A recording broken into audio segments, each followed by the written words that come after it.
Apart from ordinary bricks, there are a number of other clay products we deal with.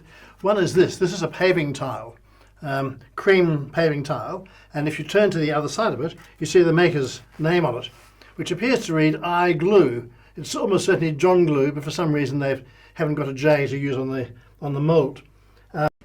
And this paving tile came from the house of Clement Hodgkinson, the Surveyor General in East Melbourne, about 1860. Most paving tiles in the 1850s were imported from mainly Singapore, soft orange paving tiles. These are amongst the first ones being made locally. Another product is what's called terracotta lumber. Now, I described how you extrude a brick.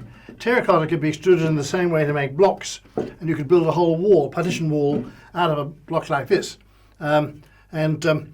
It gets, because of the extrusion, you can see the markings where it's been squeezed out of the machine.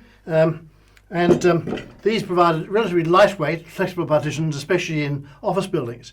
But an improvement was to mix sawdust into the clay, and the sawdust would burn out and make a very light, porous substance, which they call terracotta lumber. It's an American term. In fact, some of the first terracotta lumber under the American license was made in Melbourne. It's very hard to tell. It's the same process of extrusion. When you look at the material, you find in it spongy apertures where the sawdust was. This one is sort of halfway in between. It has some sawdust, but not much.